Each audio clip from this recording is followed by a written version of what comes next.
Bismillahirrahmanirrahim.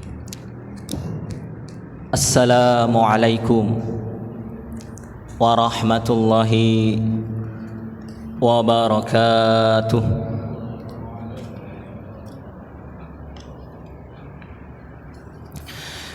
Innal hamdalillahi nahmaduhu wa nasta'inuhu wa nastaghfiruh wa na'udzu billahi min syururi anfusina wa min sayyiati a'malina. May yahdihillah fala mudhillalah wa may yudlil fala hadiyalah. Ashhadu an la ilaha illallah wahdahu la syarikalah wa ashhadu anna Muhammadan abduhu wa rasuluhu la nabiyya ba'dah. Allahumma salli wa sallim wa barik ala nabiyyina Muhammadin wa ala alihi wa ashabihi wa man tabi'ahum bi ihsanin ila yaumiddin. Amma ba'd. Jamaah salat subuh rahimani wa rahimakumullah. Pertama, kita bersyukur kepada Allah Subhanahu wa ta'ala karena pada kesempatan ini kembali kita dipilih oleh Allah Subhanahu wa ta'ala mendapatkan kenikmatan berupa kesehatan dan kesempatan serta kekuatan untuk melaksanakan kewajiban kita sebagai hambanya, beribadah. Karena memang kita diciptakan oleh Allah dalam kehidupan di dunia ini adalah untuk beribadah kepadanya, sebagaimana firman Allah Subhanahu wa ta'ala, wa ma khalaqatul jinna wal insa illa liya'budun. Tidaklah aku menciptakan jin dan manusia kecuali untuk beribadah kepadaku, kata Allah Subhanahu wa ta'ala. Salawat dan salam semoga senantiasa tercurah kepada suri tauladan kita, Nabi Agung Nabi Muhammad sallallahu alaihi wasallam, kepada keluarga beliau, para sahabat dan pengikut beliau yang setia hingga akhir zaman. Semoga kita mampu istiqomah serta diistiqomahkan oleh Allah Subhanahu wa ta'ala hingga akhir hayat kita dalam menjalankan ajaran dan sunnah beliau, sehingga apa yang kita cita-citakan dan harapkan dapat kita raih baik di dunia maupun di akhirat. Di akhirat kelak kita mendapatkan surganya Allah Subhanahu wa ta'ala, mendapatkan syafaat dari beliau, dan tentu kita bercita-cita dapat berkumpul dengan beliau, para sahabat dan orang-orang soleh yang dijamin masuk dalam surganya Allah Subhanahu wa ta'ala. Jamaah rahimakumullah, seperti biasanya di Ahad subuh ini kita kajian ya, nanti mungkin jam 6 atau jam 6 kurang ya, yang insyaallah pada kesempatan ini kami akan melanjutkan terkait dengan hadis-hadis yang ada di dalam kitab Umdatul Ahkam ya, karya Syekh Abdul Ghani bin Abdul Wahid Al-Maqdisi rahimahullahu ta'ala. Perkara yang kita lakukan saat ini merupakan tugas kita bersama. Beberapa waktu yang lalu kami mendapat amanah untuk mengisi tausiah singkat dan mencukur rambut ya, dari anak seorang jaksa ya. Kebetulan hadir juga Kepala Kejaksaan Negeri yang Kajarinya. Beliau mengatakan kalau sholat, baca Quran, puasa, zakat itu merupakan kewajiban kita sebagai orang Islam. Beliau ini mu'alaf ya, beliau orang agamanya Hindu, berasal dari Bali beliau ini. Sholat, puasa, zakat itu kewajiban umat Islam. Tapi yang namanya dakwah ini merupakan tugas, kata beliau. tugas umat Islam, tugas kita ya. Maka setiap beliau memimpin ya kejaksaan, kata beliau, yang selalu beliau perhatikan adalah terkait dengan ibadah ini. Beliau mu'allaf ya, tapi beliau selalu ketika ditempatkan di suatu tempat mendirikan musola ya, di dekat tempat tinggal beliau, termasuk ketika di Grogot sini. Dan beliau itu punya kebiasaan ya, ketika waktu sholat tiba, beliau datangi setiap ruangan bawahan beliau ya, diketok pintunya, waktunya sholat, waktunya sholat, waktunya sholat. Sebelumnya kata beliau, beliau pernah ditugaskan di Jakarta Selatan dan Sulawesi dan sebagainya. Beberapa kejaksaan itu sebelum beliau datang kondisinya kotor, tidak terawat, tidak pernah dipakai. Tapi ketika beliau datang, beliau bersihkan dan beliau gunakan untuk beribadah bersama dengan bawahan-bawahan beliau. Ini luar biasa, tugas yang tentu saja tidak mudah. Tidak mudah untuk kita berperan dalam dakwah ya. Berdakwah itu sesuatu yang berat, makanya dakwah itu ditugaskan kepada Nabi dan Rasul. Karena Nabi dan Rasul ya merupakan orang-orang yang dipilih oleh Allah Subhanahu wa taala untuk mengemban tugas ini. Dan kita sebagai umatnya Nabi Muhammad sallallahu alaihi wasallam ya juga memiliki ya kewajiban dan tanggung jawab terhadap hal tersebut. Dengan caranya masing-masing, tentu tidak selalu berbicara di depan ya. Bisa jadi mengajak dengan ajakan-ajakan harian kita ya, ataupun kita ya berperan berpartisipasi dalam kegiatan dakwah tersebut. Ini bagian dari cara kita berdakwah. Ya memang ini sesuatu yang tidak mudah ya. Buktinya tidak semua kita ya mampu membersamai ya kegiatan kita pada saat ini ya.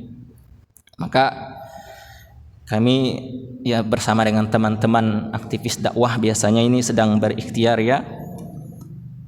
Ya kami itu membayangkan dan bercita-cita kegiatan dakwah ibadah di Masjid Syuhada ini kan bisa maksimal. Termasuk ketika pengajian begini kan kita membayangkan kalau misalnya jamaahnya itu saat pengajian sama seperti sholat Jumat ya, luar biasa ya. Maka saat ini ya kalau tidak bisa tahun ini, tahun yang akan datang dan seterusnya, mengundang ya bercita-cita punya keinginan untuk mengundang ustadz ya yang bersifat nasional ya. Beberapa waktu yang lalu kami sudah menghubungi 2 orang ya, manajer dan admin dari Ustadz Adi Hidayat ya. Dari sana mengatakan buatkan surat saja dari PDM Muhammadiyah Pasir. Kalau rezeki insya Allah tidak akan kemana, kata mereka. Yang penting buatkan surat dulu permohonan untuk mengisi pengajian di sini. Itu kalau dari pihak Ustadz Adi Hidayat ya. Kemudian ada referensi yang satu bagi yang ingin kami undang juga. Kalau misalnya Ustadz Adi tidak bisa, ya, ada Ustadz Rifki Ja'far Talib ya, itu juga menjadi sasaran ya. Semoga itu menjadi semangat kita dalam membersamai dakwah ini. Khususnya kita dalam berjamaah ya. Salat subuh ini kalau kita mampu melaksanakan jamaah dengan maksimal ya, itu merupakan kekuatan yang besar. Pada tahun 1973 ya, ketika Mesir dan Israel ya mengalami peperangan ya, atau setelah usai peperangan tersebut ya, maka tentara Mesir berkata kepada tentara Israel ya, beliau mengatakan, demi Allah, kami akan memerangi dan mengalahkan kalian sampai ada di antara kalian yang bersembunyi di balik pohon dan di balik batu. Kemudian pohon dan batu tersebut mengatakan, wahai hamba Allah, wahai orang Islam, ini ada orang Yahudi sedang sembunyi di balik diriku, di balik pohon, di balik batu ini. Maka apa kata orang Yahudi tersebut? Hal tersebut tidak akan pernah terjadi. Semuanya itu tidak akan pernah terjadi ya, sebelum kalian sholat subuh jumlah jamaahnya sama dengan jumlah sholat Jumat. Nah, ini kata orang Yahudi ya. Jadi orang Yahudi itu tidak akan pernah gentar, kata mereka, tidak akan pernah takut kepada umat Islam seperti yang sekarang terjadi di Palestina itu, selama umat Islam ini sholat subuhnya tidak mampu menyamai jamaah sholat Jumat. Kan luar biasa. Jumat itu kan ketika waktunya jamaahnya sampai belakang, bahkan ada masjid yang tidak mampu menampung jamaahnya saking banyaknya. Itu baru jamaah laki-laki ya. Salat Jumat itu kan diwajibkan bagi laki-laki muslim yang laki-laki, perempuannya tidak ya. Itu sudah memenuhi masjid. Tapi kalau salat 5 waktu ya, pengajian itu laki-laki maupun perempuan ya, diperbolehkan bahkan dianjurkan untuk ikut di sana. Kita dapat membayangkan kalau misalnya bergabung antara jamaah laki-laki dan perempuan, tentu masjid-masjid yang ada di sekitar kita itu tidak akan mampu menampung jamaahnya. Artinya apa? Dengan berjamaah ini merupakan kekuatan besar dari umat Islam yang akan ditakuti oleh musuh Islam ketika kita mampu memaksimalkannya. Maka kata Buya Hamka, kalau kita ingin melihat kuantitas umat Islam itu, lihatlah pada sholat Id, sholat Idul Fitri maupun sholat Idul Adha. Itu kuantitas umat Islam, jumlah umat Islam banyak sekali di lapangan itu, di masjid-masjid penuh.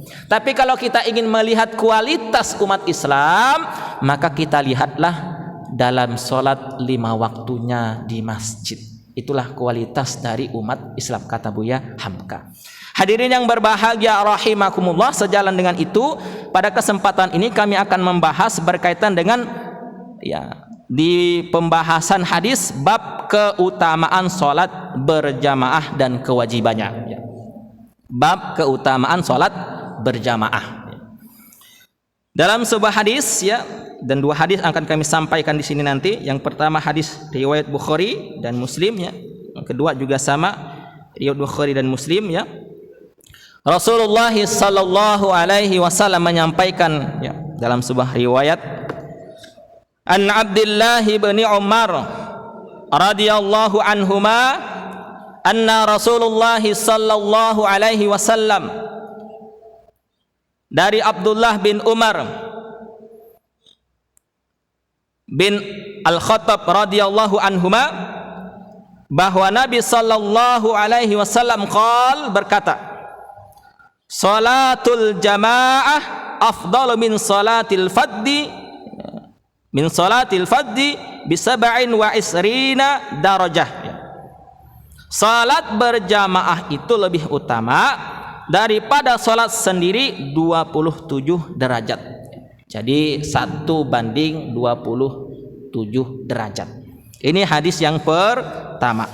Kemudian hadis yang kedua menjelaskan, An Abi Hurairah radhiyallahu anhu dari Abu Hurairah radhiyallahu an, bahwa Nabi sallallahu alaihi wasallam bersabda, qala Rasulullah sallallahu alaihi wasallam, salatur rajuli ya, fi jama'atin tufa'afu ya, tuda'afu ala salatihi fi baitihi wa fi sauqihi 25 ya.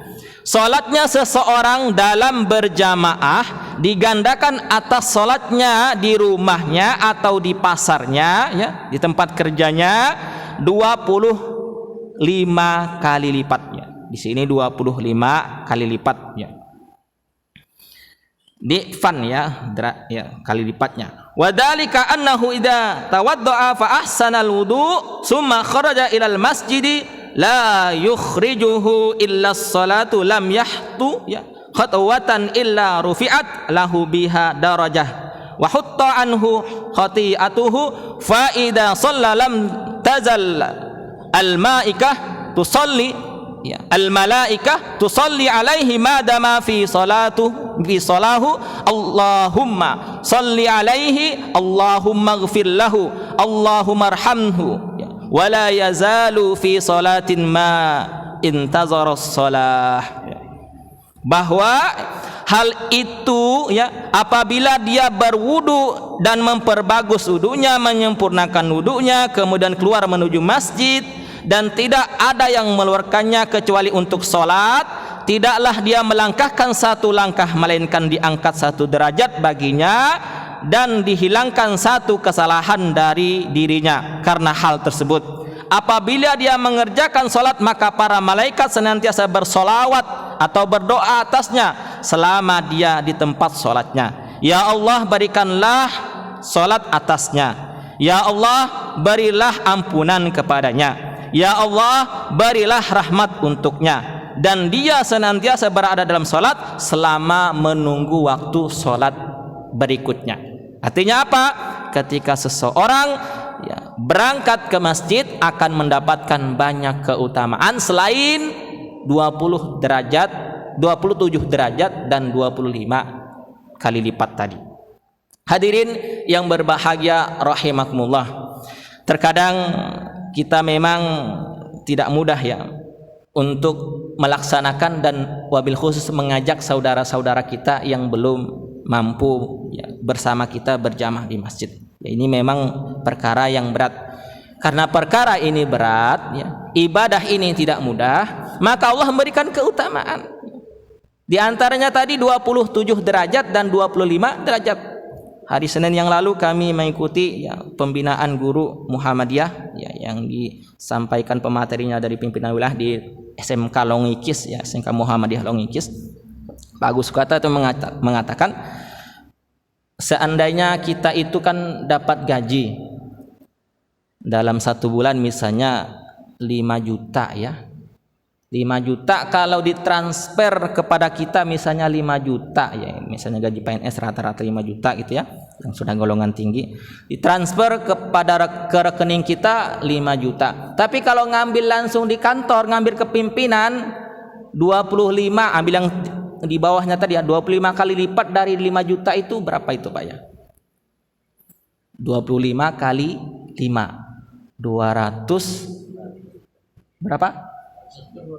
125 juta. Nah, kira-kira kalau dipilih yang ditransfer 5 juta tadi atau ngambil ke kantor yang 125 juta? Ya tentu saja kalau kita disuruh milih ya datang ke kantor kan ya.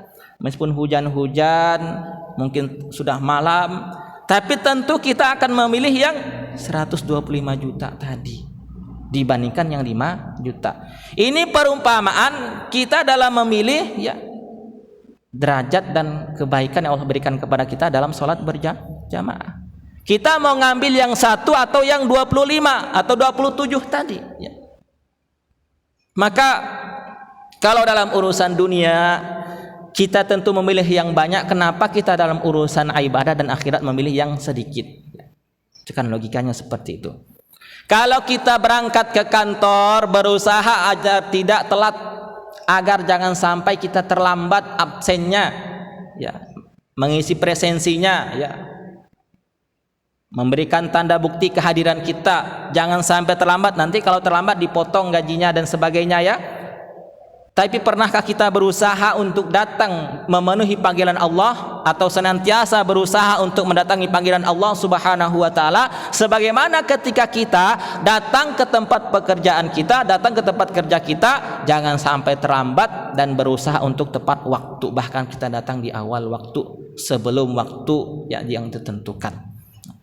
Ini mungkin yang belum ya, dipahami oleh sebagian saudara kita ya, disadari dengan baik bahwa yang namanya ibadah ini, kembali kami tekankan, adalah untuk kita sendiri, bukan untuk Allah Subhanahu wa taala. Karena Allah itu kita sembah atau tidak, kita beribadah atau tidak akan mengurangi kemuliaan Allah, tidak akan mengurangi keagungan Allah. Allah tetap maha besar, Allah tetap maha suci, Allah tetap kaya, Allah tetap maha segalanya, meskipun kita ini tidak beribadah kepadanya. Karena sesungguhnya apa yang kita lakukan itu kembali kepada diri kita sendiri. Ibadah yang kita kerjakan untuk kita di dunia dan akhirat. Kenapa kita sholat misalnya Bahkan kita dianjurkan untuk sholat berjamaah bagi laki-laki di masjid. Ya karena dengan sholat ini merupakan ya cara kita berkomunikasi dengan Allah, ya, berhubungan dengan Allah. Dan waktu sholat inilah tempat kita meminta segala sesuatu kepada Allah, ya. Apapun persoalan kita, bagi Allah itu kecil. Ketika kita sholatkan Allahu Akbar, kita jangan mengartikan Allah Maha Besar saja, ya. Kita pahami dan sadari Allahu Akbar, Allah ini Maha Besar. Apapun persoalan dalam kehidupan ini kecil bagi Allah. Orang yang merasa dirinya besar itu sangat kecil di hadapan Allah Subhanahu wa ta'ala. Inilah yang harus kita renungkan dan pahami ketika kita mengucapkan Allahu Akbar. Dan inilah ya yang akan mendatangkan pertolongan dari Allah Subhanahu wa ta'ala. Kita ini kan butuh pertolongan Allah. Salat saja kita ini butuh pertolongan dari Allah. Kalau Allah enggak tolong kita, tidak menolong kita, tidak akan bisa kita datang ke masjid ini. Kita badannya sehat, ya, badan kita kuat, sehat, bugar, olahraga setiap hari, ya, entah itu olahraga lari, bersepeda, tenis meja, bulu tangkis dan sebagainya. Tetapi kalau tidak ditolong oleh Allah dengan hidayahnya, berat rasanya untuk melangkahkan kaki ke masjid. Berat rasanya untuk sholat 2 rakaat subuh, 4 rakaat zuhur, 4 rakaat asar, 3 rakaat maghrib, 4 rakaat isya, itu berat. Betapa banyak orang yang sehat badannya, ya, fisiknya luar biasa, ya, tapi untuk berdiri sholat saja itu terasa berat sekali. Banyak orang mungkin bisa mendaki gunung, ya, berkelana kemana-mana, tapi rumahnya di samping masjid, untuk melangkah ke masjid saja tidak mampu. Jadi di dalam hadis ini dijelaskan bahwa keutamaan sholat berjamaah itu adalah 27 derajat dibandingkan dengan sholat sendiri. Dalam riwayat yang kedua adalah 25 kali lipat dibandingkan kita sholat di rumah atau di tempat kerja kita atau di pasar. Maka tentu bagi kita, ya, memiliki kesempatan dan kemudahan, kita berusaha untuk istiqomah terhadap hal ini, karena hal ini yang akan membawa kebaikan, ya. Dan dengan sholat berjamaah ini akan banyak, ya, yang dapat dilahirkan, ya. Makanya kan tadi dikatakan orang Yahudi itu akan takut ketika kita itu sholat subuhnya jamaahnya seperti sholat Jumat. Artinya apa? Kalau subuh yang waktunya sangat sulit, bangun dari tidur kondisi dingin, ngantuk, tapi masih bisa jamaahnya banyak, tentu sholat maghrib, isya, zuhur, asarnya pun sama seperti itu. Maka ketika jamaah seperti itu di masjid-masjid di sekitar kita, tentu kekuatan akan lahir dari sana. Kita ambil contoh, ya. Ketika berjamaah ada saudaranya butuh pertolongan, maka di dalam masjid ini akan banyak orang yang menolongnya, ya. Karena miniatur kehidupan manusia yang ideal itu di dalam masjid, ya. Miniatur ideal kehidupan kita itu di dalam masjid. Di dalam masjid ini ada miniatur tentang kepemimpinan, ya. Ada imam, ada makmum. Kemudian di dalam masjid ini, ya, membantu satu sama lain itu asalnya ta'awanu 'alal birri wat taqwa, ya. Tolong menolong dalam kebaikan dan takwa di dalam masjid ini. Tidak ada tolong menolong dalam masjid ini unsur untuk untung rugi, ya. Tidak ada. Karena asasnya adalah tolong menolong, ya. Ketika jamaahnya kuat di zaman Nabi itu, kita pernah mendengar mungkin hadis, ya, apabila kamu masuk di dalam masjid, jangan duduk dulu sebelum kamu sholat 2 rakaat. Itu kan terjadi ketika Rasul sedang khutbah di atas mimbar, ada orang, ya, yang baru masuk ke dalam masjid tersebut, Arab Badui dijelaskan di sana, kemudian langsung duduk. Kata Nabi, berdiri, jangan sampai kamu duduk sebelum sholat 2 rakaat. Jangan masuk masjid duduk di dalamnya sebelum kamu sholat 2 rakaat. Ini, ya, berdasarkan, ya, apa yang pernah disampaikan Ustaz Adi Hidayat, bukan hanya sekedar, ya, hukum sholat tahiyatul masjid yang dijelaskan di sana, tetapi Rasulullah itu lebih jauh mengatakan, hei orang-orang yang beriman yang sudah lama di dalam masjid ini, para sahabat sekalian, ini ada orang baru datang, kenali dia. Siapa dia? Dari mana dia? Ini yang akan diperlihatkan oleh Rasulullah SAW. Makanya ketika di zaman Nabi datang ke masjid punya masalah, pulang dari masjid masalahnya selesai. Nah di zaman kita kan datang ke masjid pulang-pulang dapat masalah. Apa masalahnya? Sendalnya hilang, helmnya hilang, motornya hilang. Di zaman Nabi datang ke masjid bawa masalah, pulang-pulang sudah selesai masalahnya. Kenapa? Dengan berjamaah. Berjamaah ini kekuatan yang besar bagi umat Islam. Mohon maaf, kalau jamaahnya banyak tentu infaknya banyak. Kalau jamaahnya banyak, kegiatan ibadahnya semangat. Saya merasakan betul itu, Pak. Jamaah yang sedikit dengan banyak itu beda rasanya. Jangankan ibadah yang lain, ngisi pengajian saja ya. Ketika jamaah banyak dengan sedikit itu beda rasanya ya. Kami mengisi pengajian di salah satu mushola Tanah Priuk ya. Jamaahnya 2 orang, 3 orang ya. Bahkan yang paling maksimal 5 orang, karena memang sholatnya ya segitu juga, 5 orang. Kalau sama anak 7 orang ya dan seterusnya. Itu kalau ngisi ya terasa beda suasananya ya, rasanya beda. Tapi yang namanya dakwah ini kan kita berusaha untuk istiqomah. Seperti Nabi Isa kan hanya 12 orang saja ya, sekian puluh tahun berdakwah ya. Tentu kita ya berusaha untuk mengikuti jejak para nabi tersebut. Maka inilah yang harus kita lakukan, memahami bahwa kekuatan jamaah ini luar biasa, dan Allah pun memberikan keutamaan, kelebihan-kelebihan, bahwa orang yang berjamaah sholat di masjid itu lebih utama dibandingkan sholat sendirian di rumah atau di tempat yang lain.